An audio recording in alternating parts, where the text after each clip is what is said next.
Okay,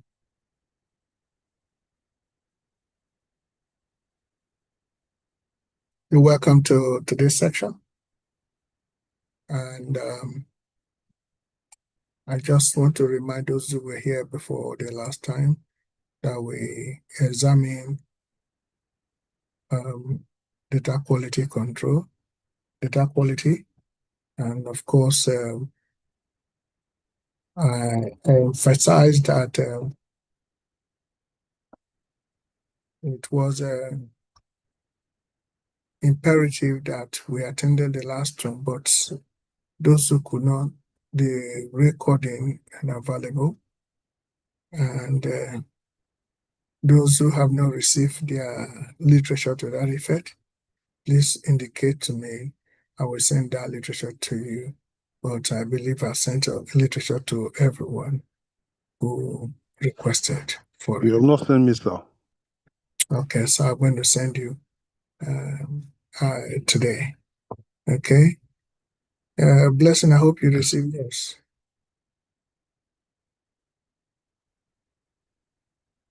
Okay. All right. That being said,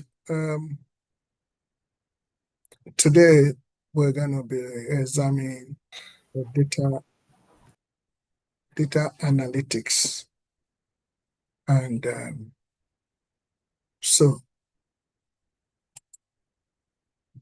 when they talk about data analytics, what do you think we're referring to? Let us just look at it.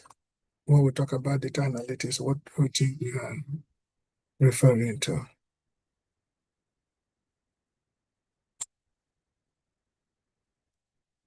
Yeah.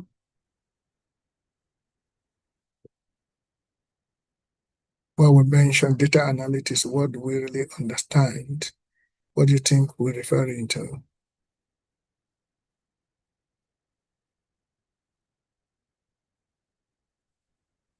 Okay. Is the process of modeling data Process of modeling data. and to discover information. I love that. Okay. I love that. Okay. Any other person? When we talk about data analytics, what are we referring to?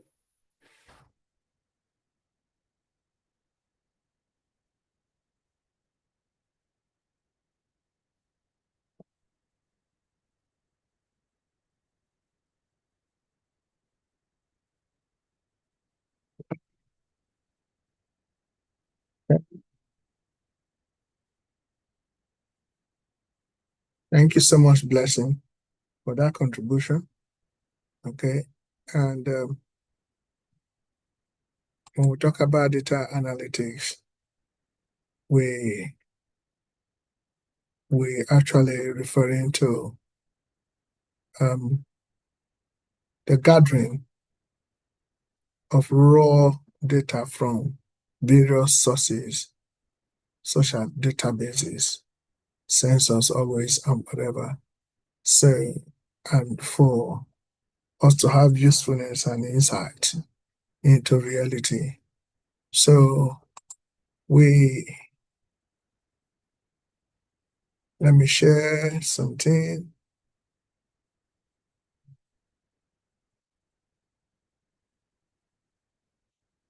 Tell me if you are seeing what I'm sharing. Yes, sir. Thank you. Okay.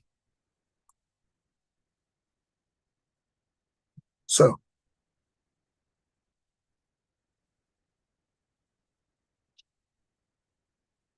basically, what can you see there? Can you see what I have put there already?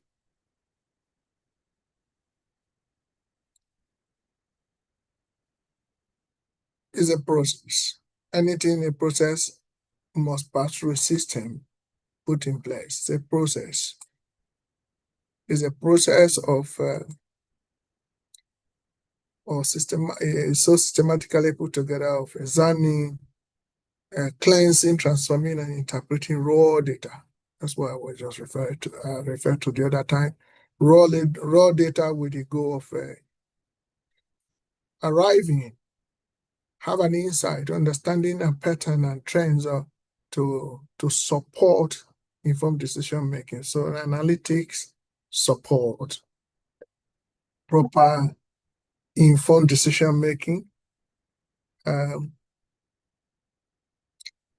in order to solve problems and or improve efficiency and performance of enterprise domain. So, and there are techniques of doing that, various ways of doing that, tools, and also the methodologies to analyze data sets, and that will include analysis and ranging from 4 main type of analytics, which of course descriptive, that simply summarizes what has happened, and also predictive, implying forecasting what might happen, and also it could be prescriptive. What that simply means is taking actions, what action to take. Like when you go to medical doctor, GP, have to prescribe, telling you the action you should take in order to mitigate against any form of illness or sickness. And also prescriptive, yeah, predictive as well, talking about, forecasting that what will happen. So, data analytics enable businesses and organizations to extract valuable, information from data, and also enable them to make data-driven decisions and gain a competitive edge in their respective industry. Yeah. So we use concept of ETL, which is ETL means extract, transform, and load into a targeted database. And also ELT means extract, load, and transform. So whichever may be the platform, the system put in place. So very, very important. Please, this aspect of data governance is so much important, because this is some area mainly on data analysis. They comprise of data analysis. Without this, it will be difficult for you. Even if you carry out data analysis, you need to be more analytics in terms of your data that you are transforming or cleansing. So it's very important that before we go on, I think there are some jobs sent recently to me. I look at them and say, let me stop sharing, let me bring down, but if I can. Before we go on, let me see the jobs. See here? Yeah, okay. Is it possible? Yeah, let me see if I can. Can you see what I'm sharing? Yes. Thank you so much.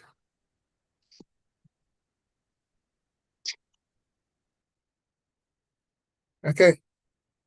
Can you see this word, data governance? Help me read it if you can see it, because I just want to know if you can get it. Can you read it for me?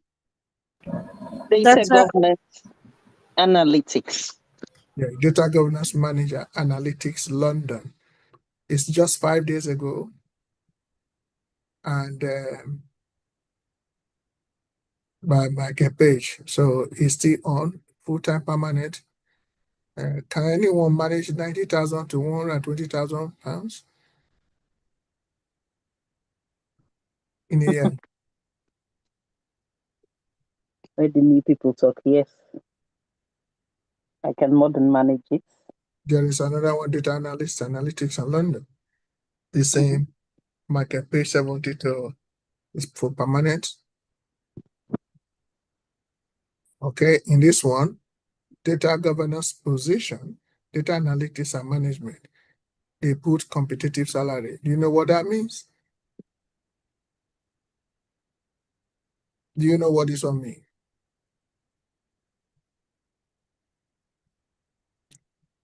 When you, Well, yeah, competitive competitive, is they can yeah, compete with any salary in the marketplace. That's what good, competitive good, is. good. So if they say they're gonna pay it, but it's gonna be above 90, it's telling you 6 figures. So if they want to pay you 90, say no, you need 120.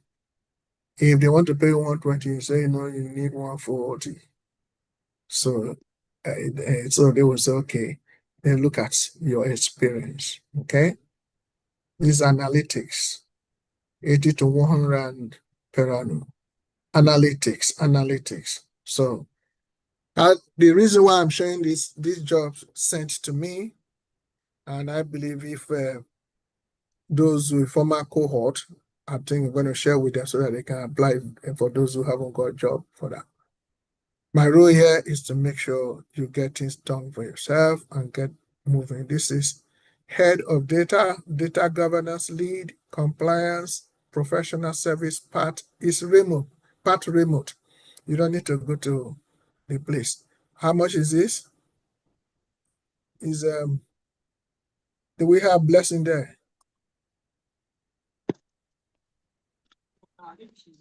Yes. How much is this one? 130,000 pounds, So 140. to 140. You can also negotiate that you want more. Okay? Okay, you can make yourself because I think people are speaking. Okay, so okay, so those are salaries. Let me see how long ago this one is. 22 May. I don't think someone has picked it up because it's not easy unless you're well trained. Okay, now, right. So all the jobs here are talking about data governance, data analytics. Okay, the training we have here is pure data governance and data analysis, which is, of course, to become an analyst and also analytics. And that's why our curriculum has covered a lot of things. And let me unshare and come back to see where we're here.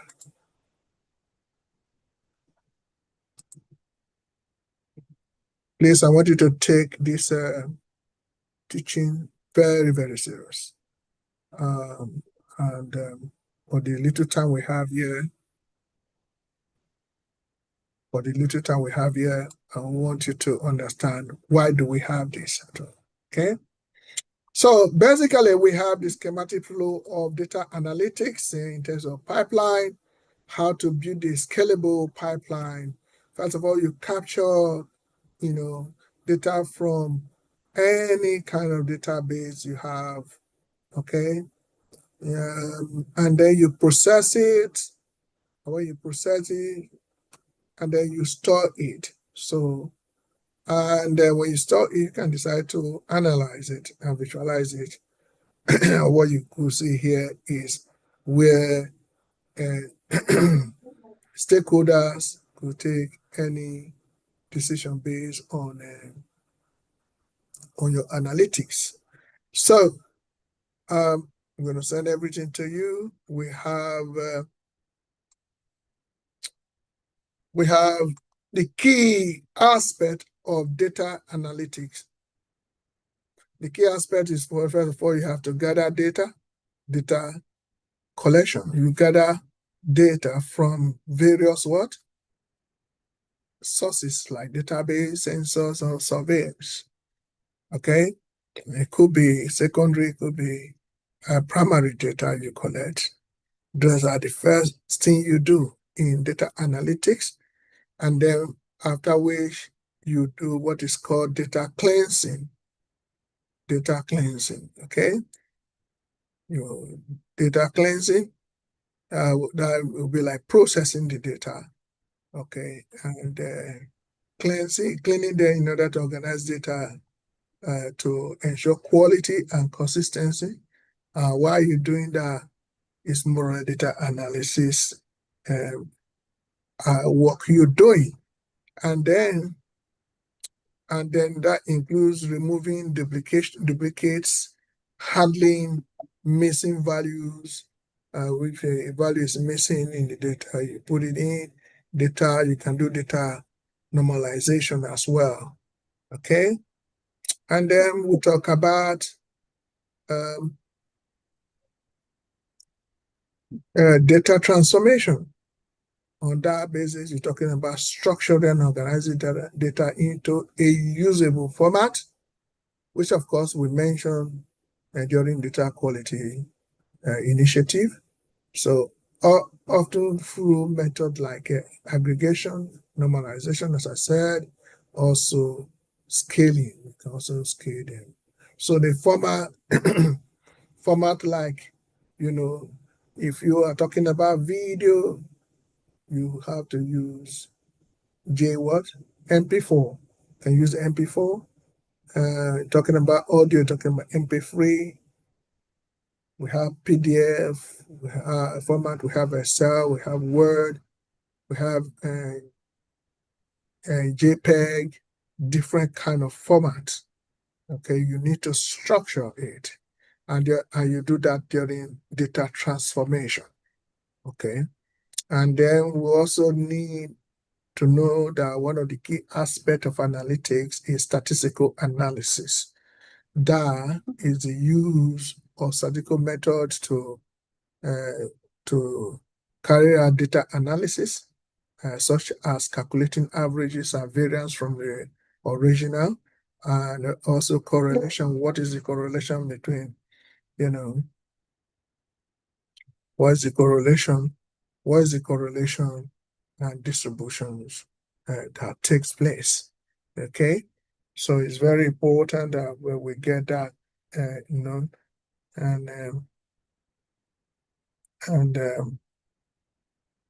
just a minute, somebody get in touch here. So, yeah, we also have a data visualization.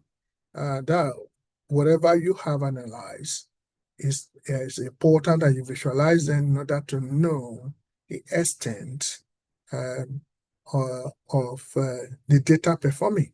So what you have to visualize it in either graphical form or line form, or there are various ways of visualizing data. That helps every stakeholder to have an informed decision, have a domain to which to take decisions, strategic decisions. We will be treating data visualization separately as well, because it's very important. There's no point of having data integrity and not visualizing properly and using the right manner of visualization for the right purpose, because each of these sectors have got different way appropriate enough for them to visualize their transform data. Okay, and then also the dashboard to make it easy to understand and interpret. Now, after visualization, you could now see the stakeholder, especially maybe probably were employed, a business analyst or business intelligence certified person, to come over and look at what has been visualized. They are advised appropriately to the stakeholder, especially the chief executive of every company. Okay, so one of these key aspect of data analysis is predictable. We're going to talk more about that much later. as we begin to go. That's one of the key areas that we need to really look at. And also decision making. Whatever that has been visualized, a leverage insight gained from data analysis to make a strategic decision in terms of whatever you really want to obtain from your data analytics. So it's widely used in so many fields, many sector businesses, healthcare, marketing, sport, finance, to optimize their process, to reduce their costs and minimize their cost and maximize their profit. So that will help them gain a comparative advantage over their competitors. Okay, and so there are four main, I'm going to mention them quickly before I move on to describe them one after the other. Okay, so there are four main analytics, but there are more than that. We may attempt to go more than four today if we have enough time. Otherwise, I will put them in the literature you need to have. Please do not play with the previous section and this particular interested right now in the digital world, and when you have a lot of contemporary issues, not just only being driven by data, we also need to understand data. Okay, and whether does it make meaning and how will you use them matters as well. So we have, four main data analytics, which is descriptive, diagnostic, predictive, and prescriptive. Okay, and I want us to also realize that there is a difference between data analysis and data analytics. Data analysis is the process, is the process. Okay, while data analytics encompasses the tools and the method and theories for the analysis to take place. So analytics is method, is a tool, and the theories behind your analysis, which is a process. So not many people actually really know what analytics encompass. Okay, and it has a circle. Analytics has a circle, which of data collection, cleaning, exploration, analysis, visualization, and interpretation. Then you carry action. Those are the circles that you're going to you need to pass through, because when they employ you, like those employment, they're going to be asking those intimate questions. What are the circle of analytics? And also they may be asked that what are the difference between a data structure, what is the difference between structured and unstructured data? So yeah, I think I'm going to make an attempt to give you literature to that effect, so that you know that structured data is an organized one, which is found in bases, and also unstructured data lacks structure, e.g. like videos and images and emails, sometimes they lack structure. So that being said, I want you to understand that descriptive analytics involves summarizing historical data to gain insight and understand what has occurred in the past. Okay, and a common example is analyzing a customer purchase history to identify seasonal trends and popular product. Can anyone here give me another example of descriptive data? Yes. For example, there are lots of people who sell stuff online. You might have one or two people here who actually sells things online. Say, for example, wigs. So understanding customers' purchase history, you would when the customers are buying, you know that they're buying in a particular season. Say, for example, winter, the sales of wigs tend to be more during the winter period. Why? Because they say it prevents cold from getting through to your skull, or at least it keeps you for maybe about 3 months. It keeps you through 3 months of that season or something. So they understand the customer's purchase history. They're able to identify that at a certain season in the winter, people buy more wigs than in the summer because the summer is hot. So people want to leave their scalps exposed to the elements rather than trying to cover it up with wigs or something. So when they look at that, when they analyze the customer's purchase history, they're able to identify and say, okay, right, in this season we'll buy this. In that one, we don't buy this. So during the winter period, they tend to buy more wigs to stock in the house, so that when people are ordering these wigs online, they have to give. But during the summer period, they now go for a different product that will sell more during the summer. It could be more people like to braid their hair during the summer, so they will buy more synthetic hair or whatever for people to braid their hair more during the summer. So the descriptive is helping them to identify their sales performance, how whatever product they're selling is doing at that particular time, and then it will help them to decide, do I buy this? Or last time I bought this one, last year when I bought more wigs so people to buy during the winter, they didn't buy as much as I would have loved them to buy. So maybe this winter I will do something different. So it basically helps them to analyze what is trending and what is not trending. Thank you. Thank you for that insight. I'm very proud of you, Ife. Any other person? Because everybody because that's why I say I just show you some jobs right now, and they are sent to me. I need people to go there and work. At least if you earn such amount of money, I'll be very happy. So those jobs I need to train anyone who really want to work straight now. If you have problem, we're ready to help you. So can we give example of descriptive analytics? More example of descriptive analytics.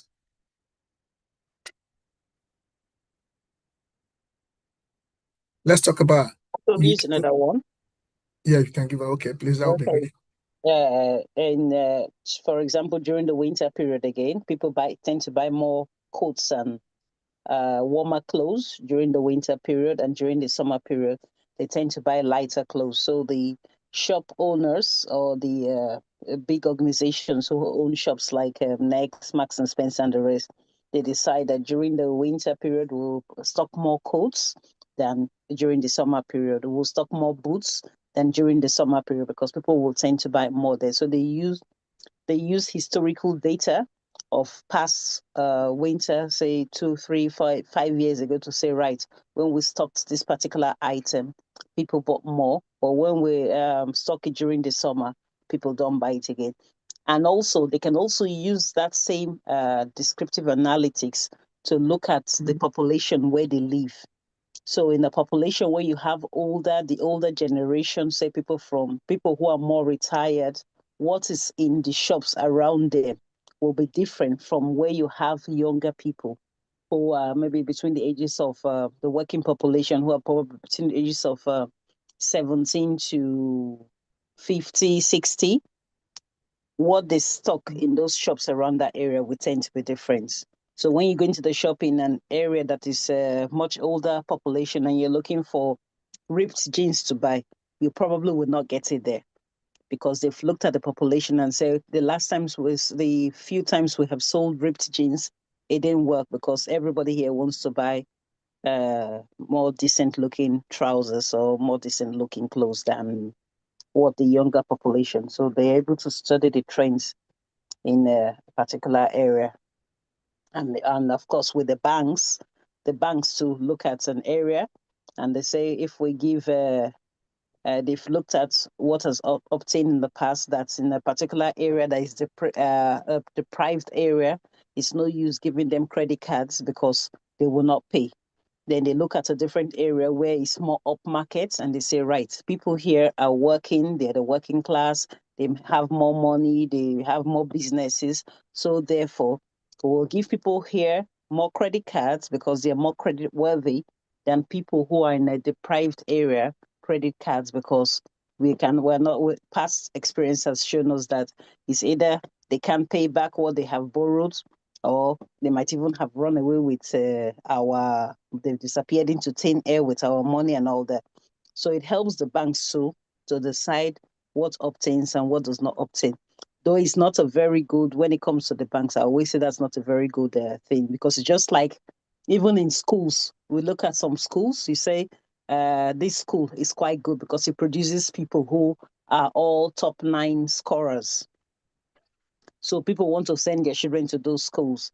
And then they look at the deprived area and they say people here tend not to do well. In fact, half of uh, that year will drop out before the end of the year. So therefore, we should concentrate more on the ones that have than the have-nots. But you find that even in a deprived school or in a deprived area where you have schools that are not so good, you have children who, by virtue of their parents or virtue of people around them, are able to perform exceptionally well, even in that particular school. So sometimes trends work, sometimes, well, I would say majority of the time, trends do work. Okay. Thank you so much. Thank you so much for that insight as well. So you mentioned areas like the retail sector and also the financial sector, and you also pinpointed areas why they should take such decision, because it's a historical data. Now, one of the questions I'm going to ask based on that historical data, is it all reliable at all times? And if it's not reliable, why is not reliable? And what are the reasons why such could not be reliable at a time? And what can you do to mitigate and get such unreliable structured data? The question doesn't really necessarily have to be answered by UFA. It could be answered by anybody. Okay. For example, to give a head towards the question is that before COVID-19, they were having historical data, and after COVID-19, those data, are they obsolete, or has anything wrong with them? Or if it's not, then what happened? If it is, what happened? What will you do? And why should you have to do that? It's very necessary, because those are real interview questions. You see what I have shown the other time. Probably let me show it again. I'm going to share it again. I'm going to show it again. I want everyone to be conscious of what we're doing.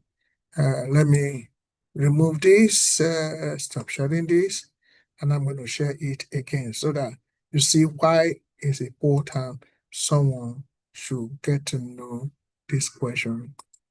I'll answer them. Okay? Now, for example, these are position. This is this particular one, data governor position, data analytics. Analytics. This is very important management. Okay, when you have the word competitive salary, it means it's 90 and above, and you have to. Look at this one is data analytics governance manager, 80,000 to 105 and 104. Okay, this is 70 to 85. This is 130,000 to 140,000 per annum. Okay, now data governance lead, compliance. You work part remote. That means you're working from home. Maybe you just go there once or twice in a week. Okay, now if you this is Bank of China in UK, you're going to be working here. Okay, don't forget business as well. So, and then there is another job, 90 to 120 analytics. Okay, 60 to 75 data governance. Strategic, that means they pay this person 600 to 700 pounds, per day. So I know you can manage 700 pounds or 600 pounds per day. So can anyone manage that? Can anyone manage that? Yes. Okay. Right. So I'm only asking, so one can say, no, you cannot manage that. Okay.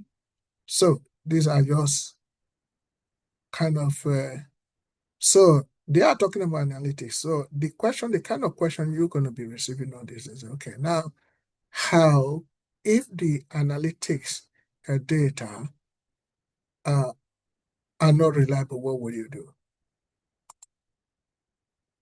if you are given the job? Because I want it to be practically oriented. It's not just the theory. What will you do? Can someone just volunteer to talk about me? It doesn't necessarily have to be Ife. Could be anyone. So if the historical data are not reliable, why are they not reliable, and what can you do to mitigate against that such unreliable data, and how will you structure it? You are employed already, so what will you do? Your time start now.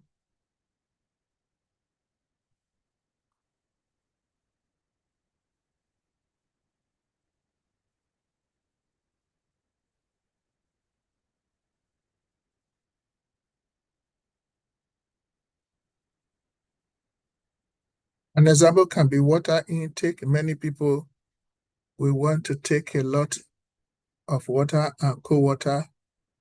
Take a lot of water and cold water in summer. I think trying to talk about hot water and cold in summer. Okay, in the summer that in the winter, period. Such more increased water supply. Yeah, that's good. You love that too as well. Okay, that's from Brenda. I know you're working. It's not easy to talk where you work. Okay, if your hand is up, do you want to help out? Do please. Yes, you said when historical data is not reliable, what do we do? Yeah. So if it's not reliable, what you could do is take surveys, liaise with other, maybe use a different method of trying to get the data to find out what might have gone wrong, or just collect new data, like you talked about the corona period. So whatever data was taken at that time was probably not reliable now. So what they will do is take in new data when data is not reliable. They do surveys to get new data. You can also look at maybe cleanse the data if it's not reliable. So if you have too many odd things appearing, you can make a decision to say, okay, let's cleanse this data of people who are no longer here. I'll take it, for example, in an office where the human resource team usually they make payments to people every month end, right? So they issue out pay slips. So if they find out that probably they've issued out a pay slip one time too many to Mr. John Smith, what they will do is say, okay, we have so many John Smiths. Let us look at this data in depth and cleanse it of Mr. John Smith so that we're not making out payments to the wrong people. So it can be, yeah. Okay. It's a very good try and explanatory. Any other person? So let's keep it in context.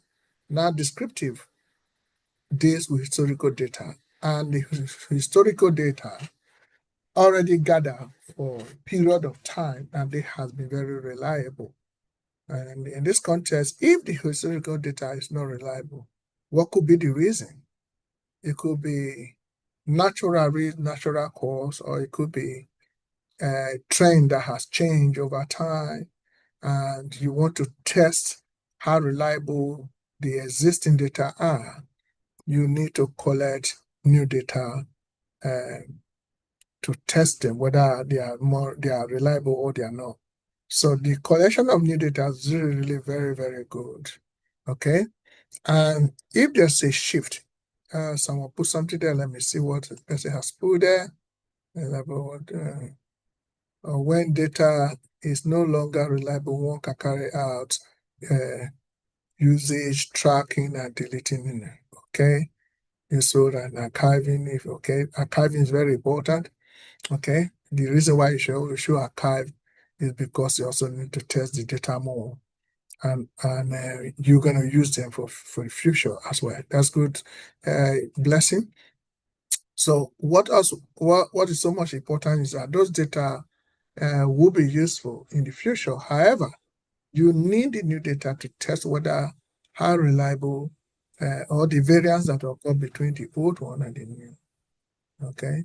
And the essence of it is to help out in the decision making as you visualize. So very important that you get this known. It's a question in interview, is always an interview question, and they are expected to also have to know that if you're going to apply, you're going to work at all in any enterprise. And don't forget that descriptive um, analytics, it gives insight, and that insight must be looked into and must be reliable as well. So example, as I said the other time, is about seasonal trends and popular products. And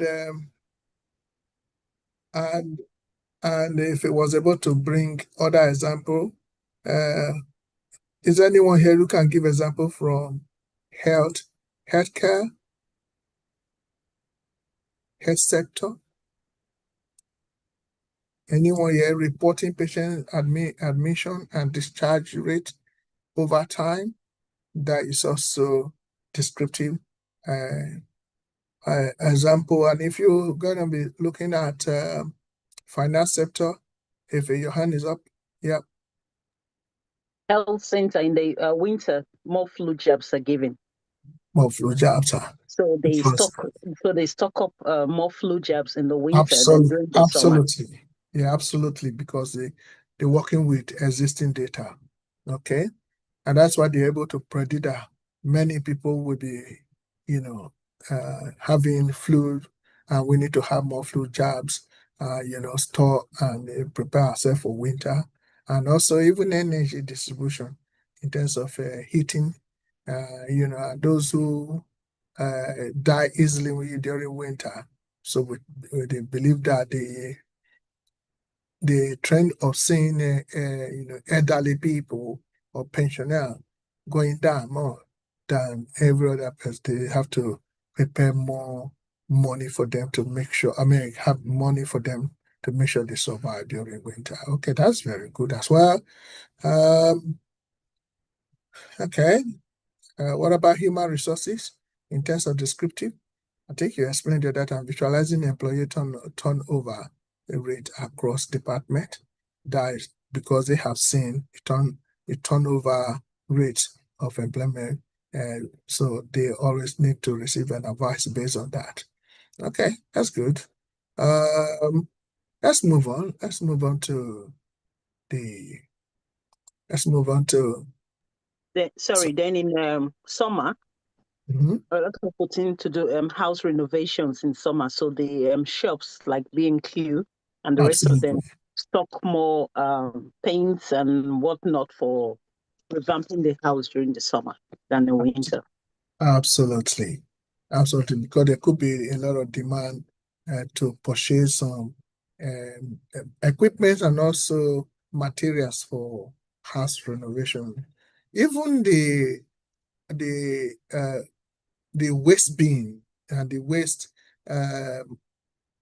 areas like Recycle centers. recycle bin. Yeah, so they're always very prepared for summer where a lot of renovation will take place. So yeah, that's good. Those are all common examples that we can always give. It's not complex at all. So some challenges that you may face, like having insight why sales drop suddenly in specific region, despite ongoing marketing effort. And I know you gave an example of areas and those who are not paying what need to pay. Or this also happen to insurance as well, and they can use that to really stigmatize areas and set of people, or kind of more or less also the demograph, sensory some demograph areas and like age, orientation, race, and whatever. They use descriptive analytics to look at what has been, trending. Okay, solution to such is that the company, they have to discover that the increase correlated with an economic downturn in that region, prompted targeted marketing campaigns to address local economic concern, especially when you have your marketing niche, and you need to also look at what has been happening. Okay, that is descriptive. What you should take away from here is about dealing with historical data. Okay, and if you look at Primark or M&S, you see a shop floor. Can somebody answer this question for me? It's a shop floor divided into 4 parts, and 3/4 parts of it deal with women clothes, women items, and remaining 1 part. That 1 part, when you divide the 1 part into 4 again, 3/4 of that small part, children, and then 1 small piece of part of that 3/4 is for men. Why is it that women take 3 parts of the shop floor? Because women tend to do more shopping than men. Okay. So the And stores know that. So they know that most of their major customers are women. So they tend to say, okay, let's attract more women because they're the ones who come into the shops all the time. Okay. Than men. Yes. So Princess Rita. they've looked at the trends in the past to decide that. Okay. Princess Rita, are you there?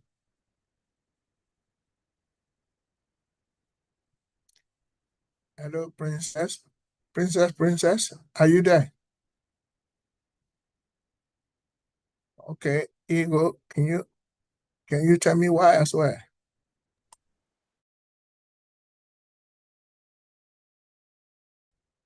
Hello? Yes. Okay. Why is it that in the shop floor we have 3/4 of a space is for women? Maybe 1 small piece of it, that 1/4 is for men.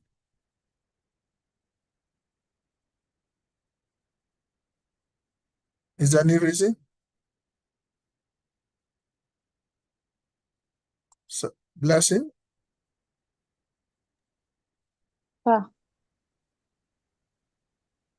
Yeah, not your Blessing, another Blessing. Blessing Vi. Women has higher demands. Women has Marketing. higher Yes. demand. They demand more. Demand more. Yes. Okay. And Whose money are they spending? their money. Their money. Do you agree on that? Ego, do you agree? Ego, do you agree on that? Yes, agree, sir. Yeah. So, do you agree on that they're spending their money?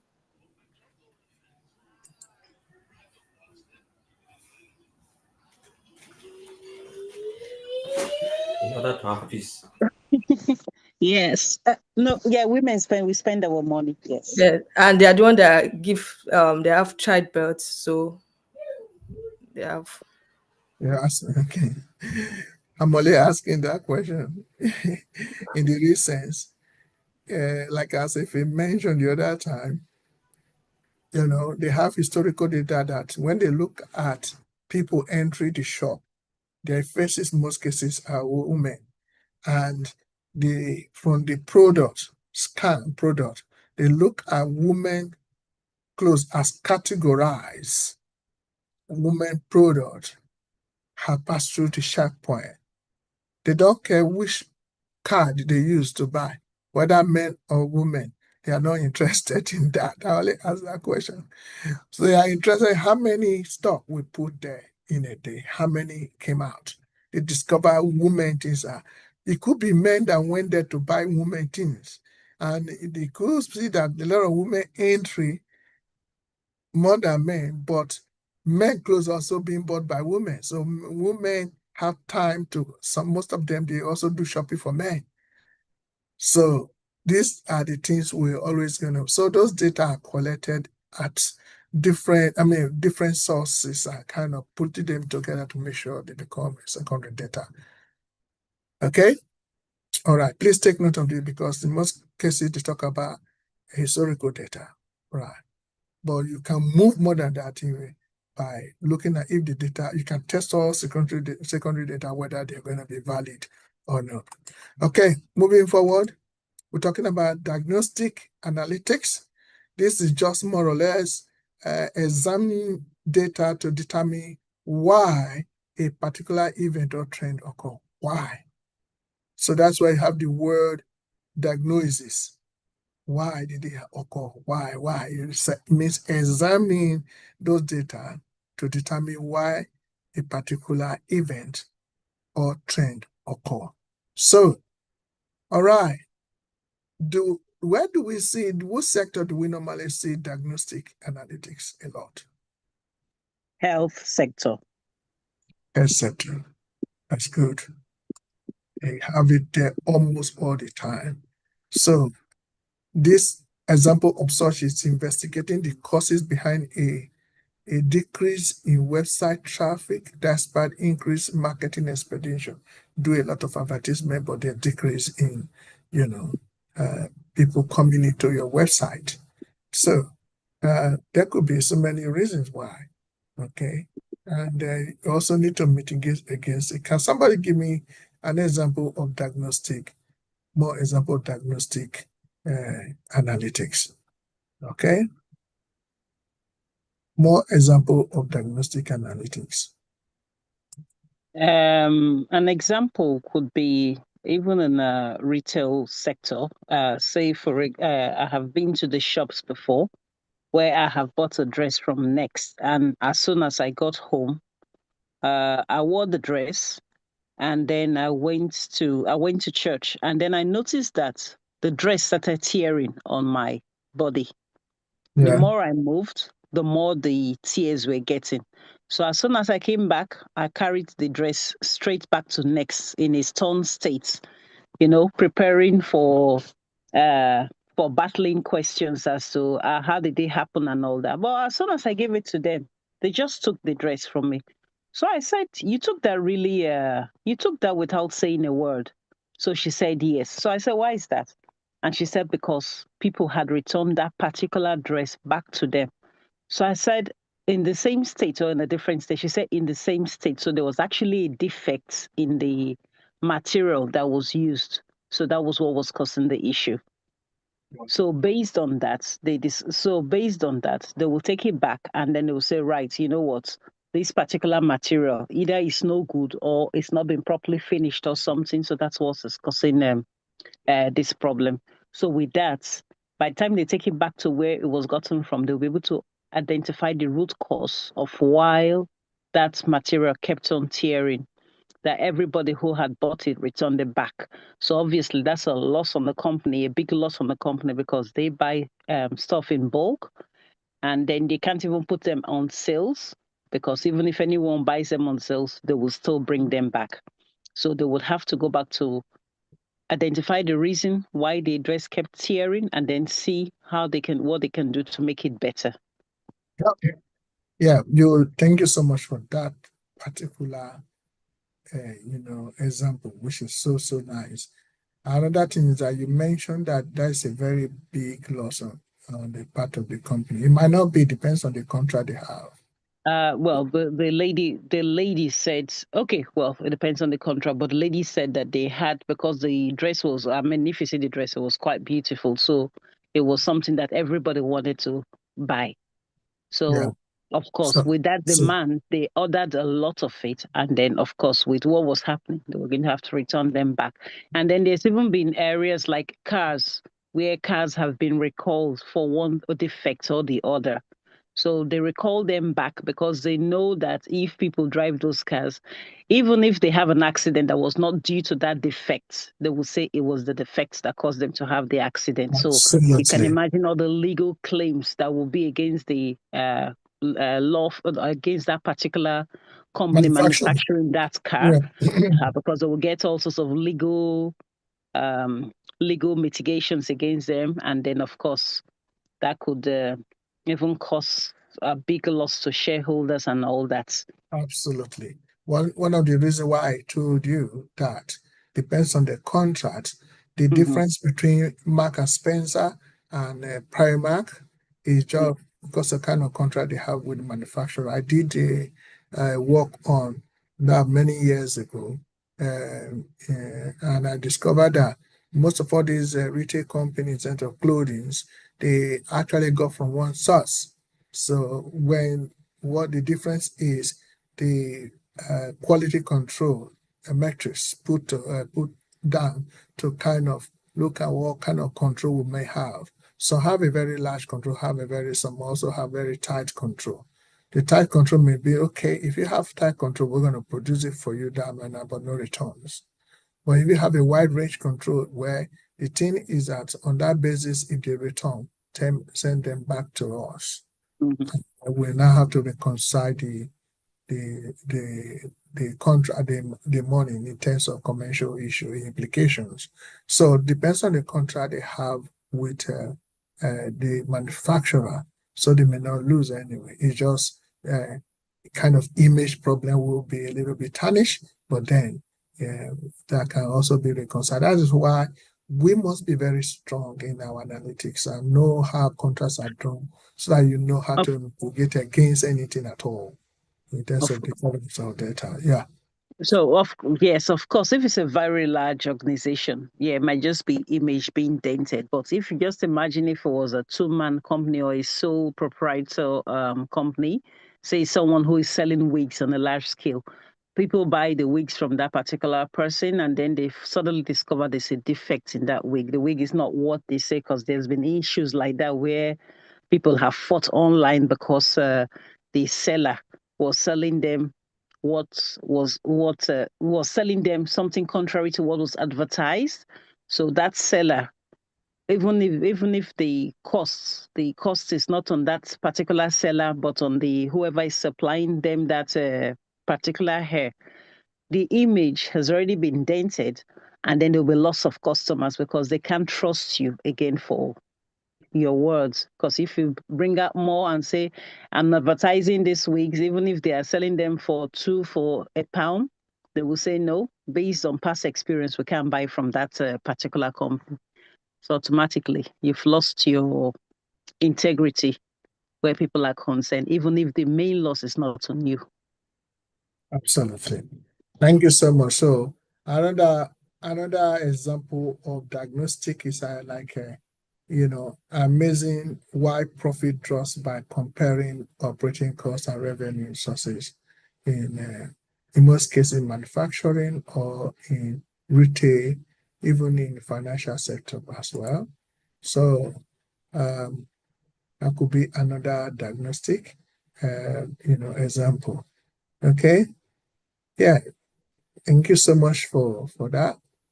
And there are a lot of challenges that you may face, most especially when you kind of try to have, like one already put here, having a campaign after spending a lot of money to engage people and there is less engagement. What you need to do through diagnostic analytics, the company had to do to identify a recent social media advert campaign had a high click through rate, but low conversion due to a clear call to action. So what you need to do is to adjust the message to improve user engagement. So you don't put so more boring words or too long advertisements. Make it short and you have to be concise, precise, and also clear. You know, when you're advertising something that people need to buy, let it be clear, be concise and precise to well tailored to why you should do that. There are so many diagnostic challenges, and also they are sector related, but in the problem, there's always a solution towards that. So the basic thing you need to take away from the diagnostic analytics talk about examining data to determine why a particular event or trend has happened. Like the case I've just brought up is about spending a lot of money on your advertisement, but the website traffic very low. Okay, why did it happen? So the next analytics is predictive analytics. So what this means actually is the use of data and statistical algorithms and machine learning to determine techniques to forecast future outcomes. The result that you are forecasting also based on historical data. So now, what example can you give in predictive analytics? What example can you give in predictive analytics? Is there weather forecast? Huh? In the winter, you sell more umbrellas, more boots, more winter jackets than in the summer. So people tend to buy those things more in the winter. Yeah. So And the shops tend to stock them. They start stocking them from now because they know no matter what happens, there must be a winter. Whether the snow falls or snow does not fall, it will still be very cold. good. Another person, please.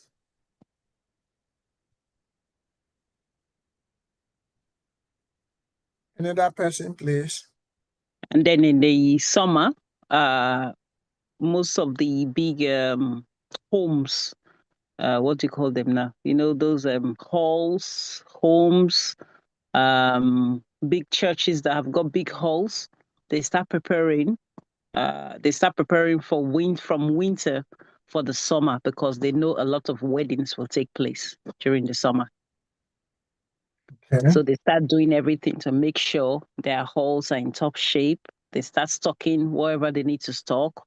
If they have to buy table covers, if they have to buy chair covers and whatnot, they start preparing in the winter because they know come summer, there's likely to be a lot of weddings. People are likely to get married.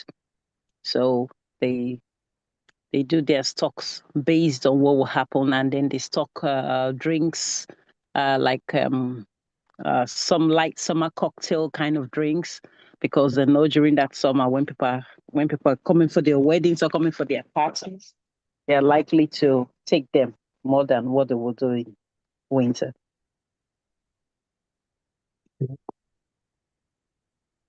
Another one will be traffic. People, the speeds of the traffic, people or transport for London, those areas where Yeah. there's likely to be speeding. So they'll Yeah. predict that, right, in this area, they're likely to have a lot of people who speed because there are no speed cameras or anything like that, or policemen patrolling the road. That's So the what rest. they do is they will put restrictions, also some speed restrictions. It could be chicanes to slow down the cars moving, or it could be sign posted saying you must not do past to mandatory signs. You must not do past 20 miles in this area, Yeah. or it could be the station. They put some kind of camera that can take people photographs from afar off when they are going past the speed limit. We have one on the A13, where if you go past the speed limit, you're likely to get a speeding ticket. So, yes. That's true. Okay. So they predict before it's likely to happen, or they predict based on past data. They predict based on descriptive analytics. That's past historical data. Of So there's course. been a lot of speed in that particular area. Therefore, we will do this for the future because this is what is going to happen. So stop that happening. Okay, thank you so much. Blessing said, based on historical data, you can tell that there will be a less sales of cement and building materials during the winter, and more sales of them during summer. That's a very good example, very, very good example also in the area of building and construction. Okay, I want more people to talk about it. Sylvester. Yeah. There's a retail company, right? Predicting the of customers or the type of customers that will come to their shop to shop for a particular period, you know. So they have to use predictive analysis to analyze, understand, the number of customers or the kind of customers that will come to shop at that particular time or period. Thank you. That is a very big typical example. The reason why we're spending time on this is that I have a lot to give in this area. This area, if you can be very grounded in it, and with your data analysis, expertise, you're going to be running, okay? Because give more example. What the interviewer want to see is example. It's not about the concept alone. What have you done? What can you give? What initiative have you carried out? What has happened that you needed to correct using any kind of analytics? Very, very important. That's why you see me spending time asking you. And if you look at it, I made mention of statistics and even machine learning. How do you understand what machine learning is? Machine learning is a branch of artificial intelligence, okay, that enables computer systems to learn from data, whether descriptive, their secondary data or not, and improve performance over time without being explicitly kind of programmed for every task. So if that enables computer to learn from those data, then the performance improvement over time without being explicitly program it for each task, then we are good. Those forecast, those for someone put something there, let me see what's there. Base blessing about okay, fine. In healthcare, predicting which patients are at risk of disease. Thank you. That is a very, very good example. When we are having a training like this, talking about financial sector, talking about healthcare, talking about insurance, talking about retail and commercial e-commerce, I'm always very happy because if you look at what's going on right now, it's about data governance in those sectors, so we must bring example. Thank you, Vi and Blessing. Okay, well, here I want people to, okay, Efe, your hand is up. Something about what Blessing said about the health sector just reminded me that a lot of times when people go into the hospital, especially in families where they've had issues like diabetes, cancer, sickle cell, things like that. Anyway, the doctors automatically would ask, has anybody in the family ever had such and such before? Is there any history of diabetes? Is there any history of cancer and all that? And once the patient says yes, or once they say yes, they will use it to forecast that, okay, because generations before you have had cancer or generations before you have had diabetes, therefore we want to prevent that to happen, prevent that happening to you in the future. Absolutely. So these and these are the steps that you could take to stop that. So they start treating even before that thing occurs. Absolutely. Thank you so much. Thank you so much for that. Any other person? Another person? So as we said, As said before, and we're repeating again, machine learning is a process where computer find patterns in data and make what decisions or prediction based on that. That is where most companies are going. It's AI using that. There's a job that came recently about what's it called? Remote was a remote work. It's a data governance with a view of having AI incorporated into because they need precision and in their predictive analytics. So that I think is between 90 to £125,000 a year. Okay, so if we know this very well, we're actually talking about the machine learning aspect of it. And how does that machine learning work? I just want to explain a few things. If possible, you can also when you listen to this video much later, if you call for it, you can work on it, the aspect of the concept. How does it work? You have input data, which is, of course, could be numerical, could be from standardized in a form of numbers or images or text. You input those data in. So the machine learning learns patterns in that data through the algorithms, and also he used that to build a model, and that model can then make predictions and decisions on new and unseen data that we envisage. Okay. And also we have different kind of types of machine learning that we help a lot. We have the supervised learning type of machine learning. What does that mean? Is that it learns from a kind of labeled data. When you label the data, and label data, that is input, and also correct the output as well. That is when you have a supervised machine learning. And also, an example of such is predicting house prices based on the size of the house and also location, as if it mentioned the other time. So machine learning was, okay, the houses in what's it called?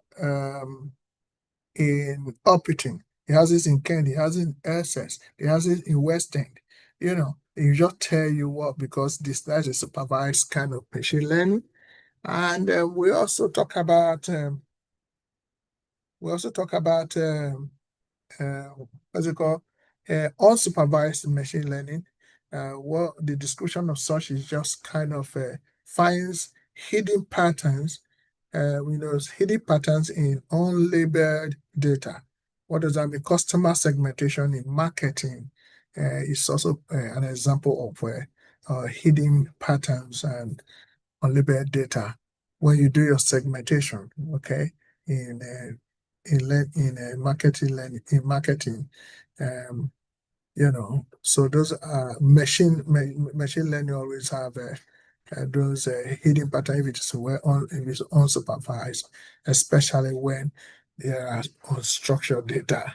So we also have like reinforcement of learning, reinforcement machine learning, and that learns through trial and error by receiving rewards or penalties. Because, like you're talking about driving, speeding the other time.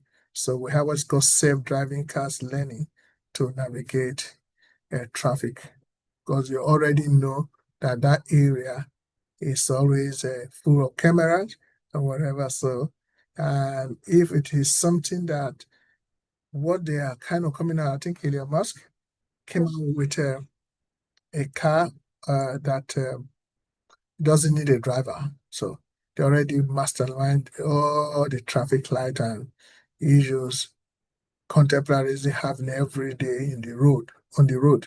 So they are able to kind of have machine learning that they reinforce every time to carry out some prediction. So And what happened is that some example of such is like spam detection. So in email, when they send you an email, the email goes to spam. You remember? Hello? Yes. Okay. Do you Some, know? some is junk. Yeah, you just go there because the machine learning within the platform or the platform you're using or domain is already kind of programmed to know that this kind of email don't come to your email. So we just get it and then automatically until you say not a spam, automatically will be registered within the machine learning in the platform you're using that such email it will no more a spam email. So and then also we have an example like product recommendations on Amazon, based on what others like you also bought before. Okay, they use algorithms with the machine learning to make sure, oh, he had bought this before, then in that wise, let me recommend it. So why? Because they predicted that you might also have it again, or you will so time you have bought this before, so most likely you're going to buy it again. I remember Nest do that as well. They say, oh, we have some suits. You bought suit so time, and we have a new suit for this day. You bought so close that time. We have new one for this season at so time. So they use that machine too. And we also have like what Blessing Vi said the other time, talking about medical diagnosis tools to predict disease risk. That's what she said the other time, and absolutely she's spot on. So, we also talk about like stock price prediction using past trends algorithms to determine those who are doing stock trading. So they use to predict as well. And why do you think it's important? For that is like a voice assistant recommending the engines and more or less fraud detection, also even have the autonomous vehicle in shaping how precise the decision will be and improve your accuracy in terms of responding to data in real time. So machine learning is very important for descriptive analytics as well. So predictive analytics. So let's go to the next one, which is the prescriptive analytics. So when you meet your medical doctor, like your GP or whatever, what do? They recommend action that you need to take, and that recommendation is called prescription. Prescription. Thank you so much. Prescription is called prescription, and their prescription result is contingent um, to predictive and descriptive models. So first of all, they have to have existing data and also probably forecasting data, which will now make them to say, okay, let me now prescribe this for such. For example, I want to talk about this claim now. Um, um, if you don't need to go out this afternoon, you don't need to go out this afternoon with an umbrella, will you take my word for that? No, because when I look out the window, it looks as if the rain is going to fall. So I'm likely to take an umbrella with me. Okay. So then you do not take my word for that because it's a claim. Yes. Okay. Now, if I say this time around that if you don't need to go out this morning, you don't need to go out today with an umbrella because there will be no rain and there will not be too much sunshine. Will you take my word for that? Yes. I don't think that's Because enough for you. That's not enough for you to take my word for that. yes, because I believe I will think you're saying it based on past historical data that this time last year there was Yeah. no rain. The year before, there was no rain. The weather was similar to what it was now. So based on that, I will believe you. And that's why I do it. Some of us go on to weather forecast apps to have a look, especially when I'm going to work. If I'm going out to work that day, I look at the weather forecast app and tend to believe what they've said on the app because past historical data have shown that whatever is said there is actually correct.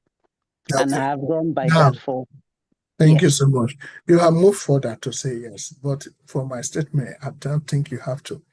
For the second one, when I say because there will not be rain, not too much sunshine, you don't take it that way. You're an expert, you're a professional. Well, that I only gave you a claim and a reason for the claim. Well, you needed to get what you said at last. Okay, the Yeah. evidence of it. You now it's okay. Let me make the statement again. Your Majesty, if you don't need to go out today with an umbrella because there will not be rain, not too much sunshine, according to Ego, a BBC forecaster, said. So now you have evidence to buttress. But however, that becomes an argument. However, if you tell me that you believe me when I stopped this, when it become a reason, because you now went further to look at this time of last year, it happened like that. You need to substantiate whether that time is still in this time now because of climate change. So that is the reason why I don't take my word for it fully, even if I give you reason for it. You also need to substantiate more evidence that is current, whether past or present, if it is reliable. As long as you have a valid evidence to substantiate my claim and reason, that's enough for you to believe what I said. The same thing we're talking about in prescriptive analytics. People give Panadol, paracetamol. Sometimes if it's no more working, they have to think about more morphine or what's it called? Methadone, or they can think about other steroid because prescriptively people have been recommending take paracetamol. Have you seen somebody who will be taking medicine, they change the medicine? Yes. Yes, sir. Good. Is because this prescriptive analytics they have been using is no more working. And why is it not working? Maybe the body have been so used to that thing is no more working. They decide to change it because it's still occurring. Were they not prescribing? Historically, they have this prescription, okay? In terms of descriptive. And they have also been predicting that this time, this person will be having more headache. So on that basis, since the thing no more working, let's have another prescriptive. So that's why they're recommending. So this happened a lot in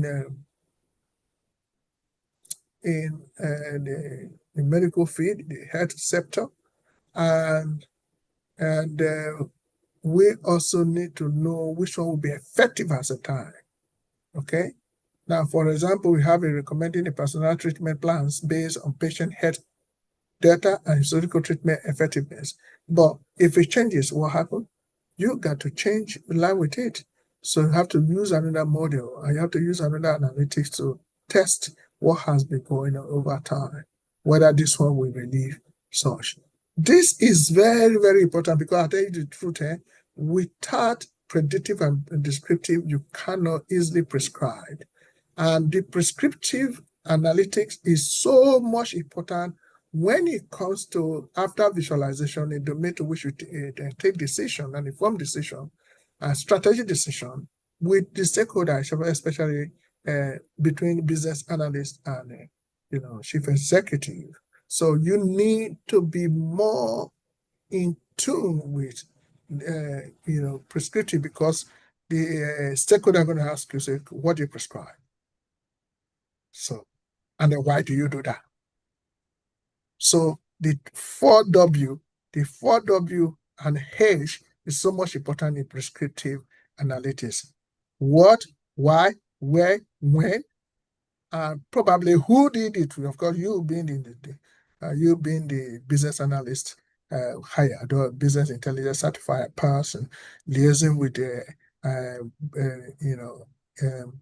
data analytics or data analyst, then you'll be able to prescribe the method which you have to take decisions. And why do you need to do that? And how did you come to that? Have you tested the existing data, or have you have more information to the existing data to be more unified and useful? You have to really as a business analyst, you should be able to know what to do. Okay. I don't know if anyone here is a business analyst. In business analyst, you have to be very careful, especially when you look at user story, and then you need to take decision why those user story need to be put on board to be looked into or used in terms of improving your data, your productivity. Or I don't know if any of you is a Scrum Master here. So if you're a professional Scrum Master, you should know what I'm talking about. Things that you need to put in your backlog,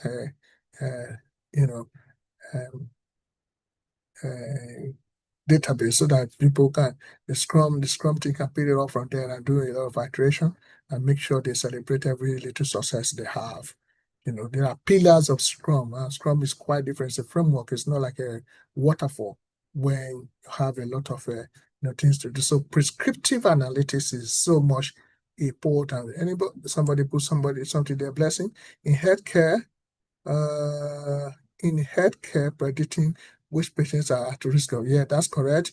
Yeah, and we have business analyst from the legal point of view.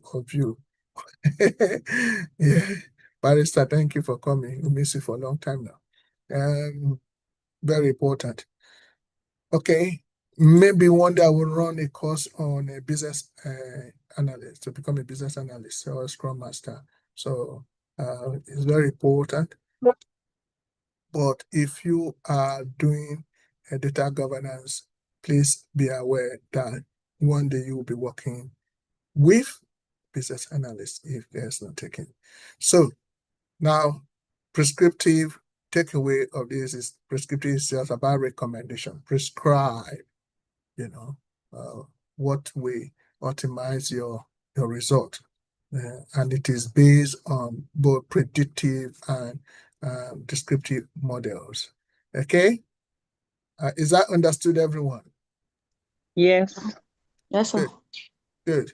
Now, I'm about to close, but then I want you to know that there are other ones that sentimental analysis. I'm going to send everything to you all, and also we have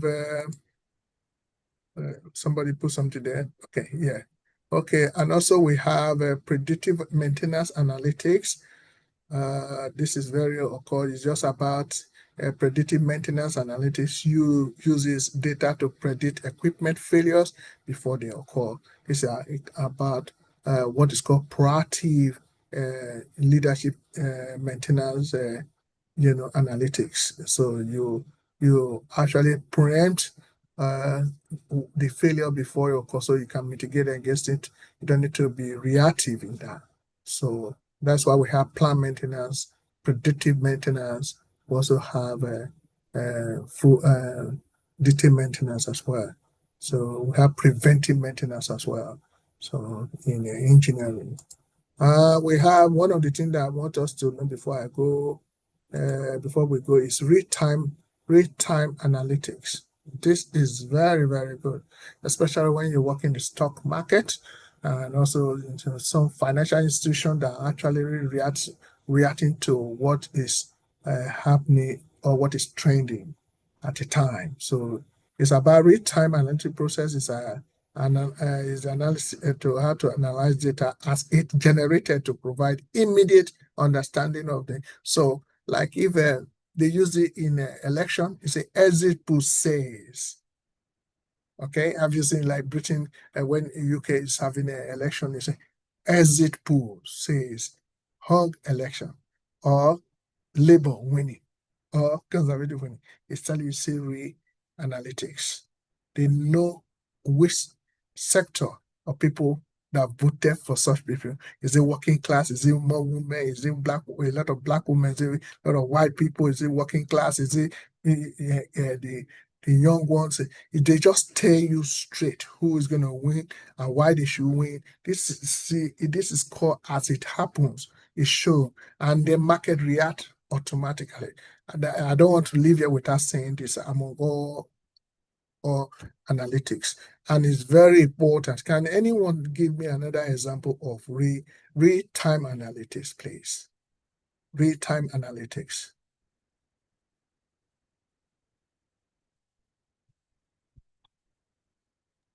Can somebody give me another example of real-time analytics? Uber ride. Uber ride, yeah. Yes, they match drivers with riders in real time, reducing wait times. Yeah, so they collect real-time data from GPS locations or when people request for them to make sure they have drivers available. Okay, I love that.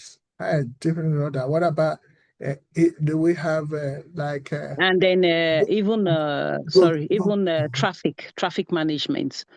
Sometimes when you're on the road, like where you're going through places like Dartford crossing, the Dartford Bridge, when they notice that the traffic is a lot, what they do is sometimes they deliberately change the speed limit there.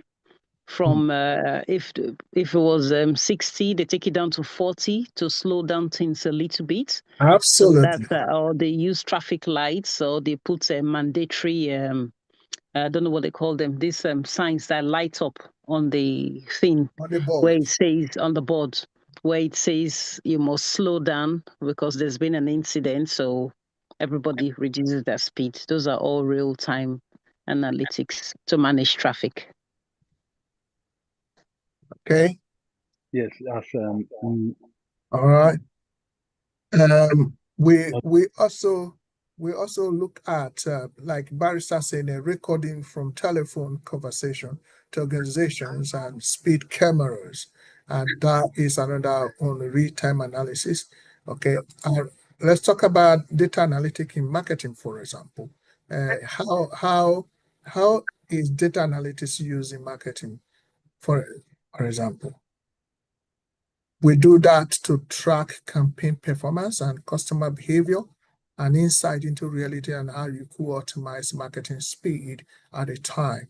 And that also going to help you to look at customer segmentation by grouping customer based on behavior or the demographics for targeted marketing. Okay. And also we can talk about KPIs, what KPIs do marketing tracks. So we have a lot of conversion rate, bounce rate, engagement rate, in terms of, marketing tracking. So we can also do hello? Hello. Yeah. Sending money to Nigeria. Yeah, that's what I'm going to say. That's the real-time analytics. Yeah, it is. Because you send the money when the rate is high, and then people tend to slow down when the rate is low. So they watch the markets. Sometimes in the morning, you say that you get more for whatever you send, or you get less. And then sometimes in the evening, the rate goes up. So people want to send at that particular time. So thank you so much for that. So I'm gonna put some questions there that you put to crack the brain a little bit. Let me see what are the tools. Let me see if I can. So when it comes to question, people must stay. They shouldn't run away. Yes, I'm staying, Pastor. Because in the morning when I was asking question.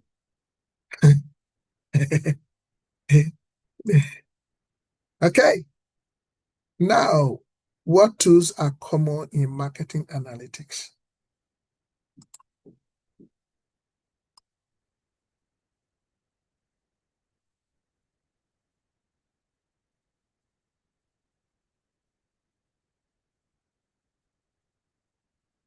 I mean, common one.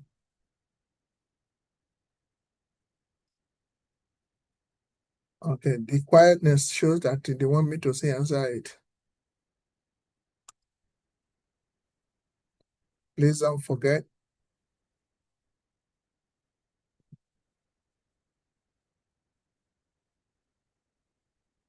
So you can use Google Analytics, HubSpot, You can Tableau. also use Excel.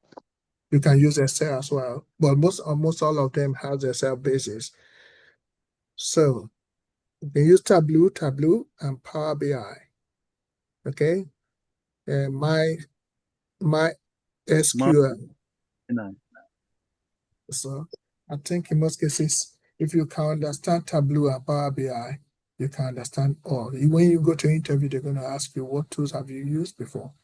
You tell them Tableau or Power BI, that you can say where I'm ready to learn for any kind of course where I have a working experience on tools like this, and then I should be able to uh, flexible to learn any kind of tool the corporation is using. Okay, always remember that the reason I brought it up because they're going to be asking that question in an interview. Okay, and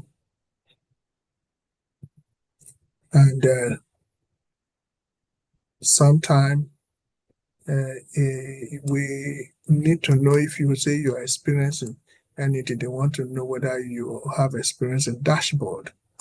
Have you heard of the word dashboard before?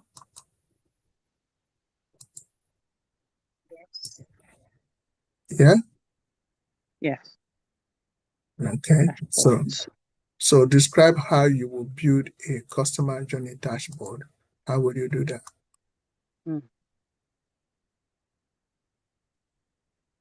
You want to phone a friend? Let me think. Anyone? Customer journey dashboard. I will take the customers' names, their surnames, addresses, customer journey. Yeah, address because it's still a journey to and fro. The destinations which are very busy. I'll put that on the dashboard. What else would I put on the dashboard? The age range. Yeah. So if it's an area where they have like pubs and clubs and discos, I'll probably take that destination points. We'll include on the dashboard. What else will I put? I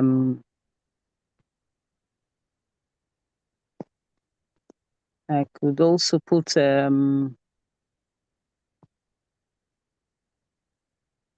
me think. Well, I would use a tool. Maybe I'll use a Power BI kind of tool to do it. Yeah. And I think when you put the parameters you want to, automatically it will build itself because we use these tools. Tableau is very nice in building building, but I think Power BI enhances your dashboard, construction. I mean, your dashboard building, and also automating it as well. Power BI is far better in that, but Tableau is good in visualization, very concise, precise, and clear. But Power BI is more versatile in the building.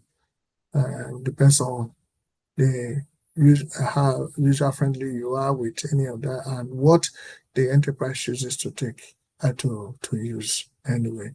You put whatever you're mentioning, put in that and automatically have it. So building a customer and your value involves just tracking and visualizing how customers interact, with a brand across multiple touch points.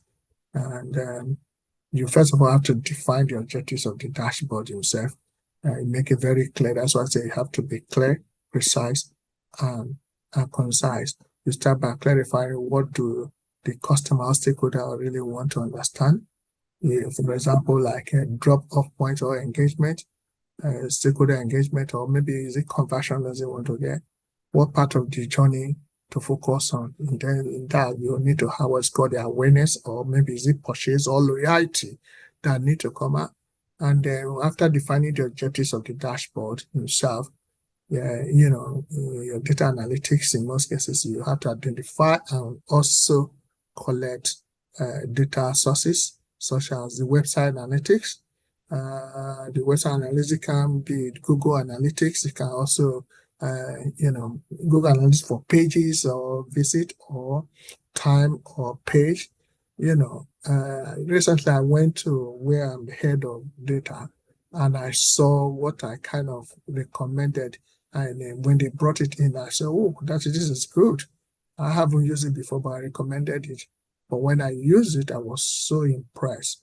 I think I'm signing it off in a few days from now in a meeting. And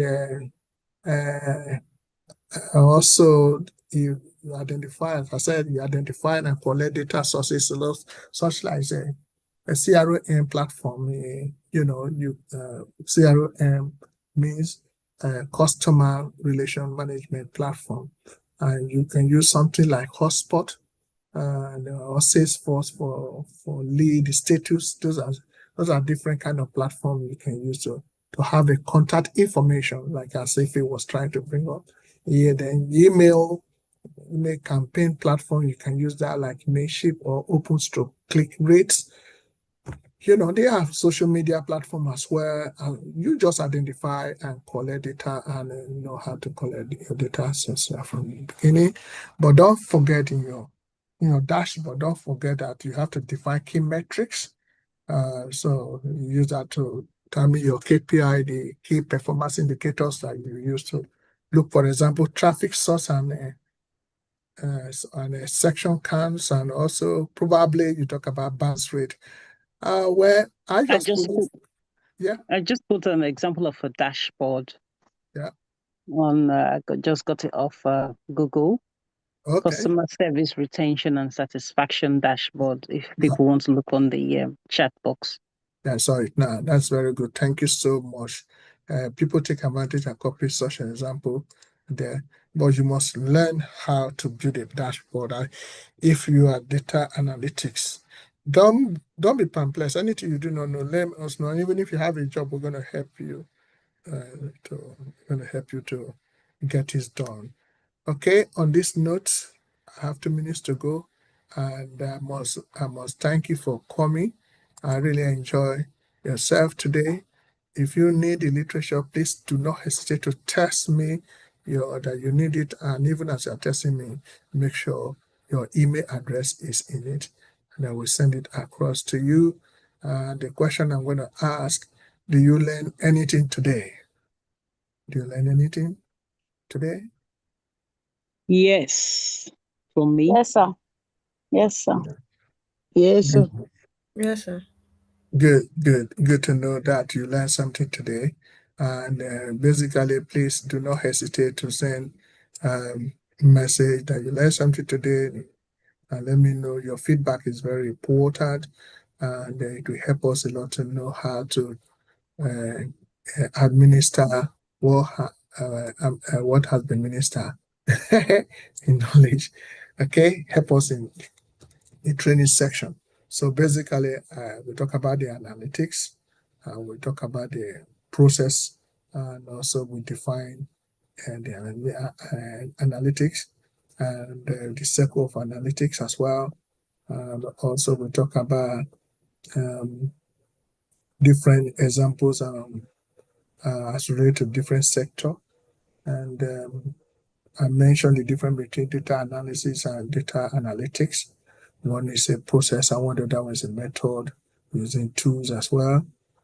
And there's some typical example we brought. So thank you for coming. And the next Saturday, exact time, you do not need to be reminded at this time. But if you want to be reminded, let me know that you need to be reminded. So, and if you are working to have job immediately, because this job they are sending to me now, people need to hold them. Okay, because I can see some people here are strong. So don't be afraid to take any job right now. We're going to train you more. Even we're going to train you concerning even the job role and the job description. Get it done, and so that we can fly. Okay. Don't say, oh, I want to learn more before I start. It depends on you, but I want you to know, especially there are two people who are not here today. Those people are very eager. I don't know where they are today. And then they go in touch with me before. I don't know why they're not here now. So they are very keen to have job. And if you want, please do not hesitate to get in touch. We look at your CV, have a transitional CV, and see what we can do. Thank you so much for the opportunity given to me to still remain your trainer. And I'll see you next Saturday. Thank you. Thank you, sir. Thank you, Pastor. Thank you. Thank you, sir. Thank you, you. sir. Thank you. Thank you, Pastor. All right. Thank you, Daddy. Good to know you. Good to Thank you, sir. a pleasure. Well done. Thank you, Barrister. Thank you. A blessing. Thank you. Blessing you.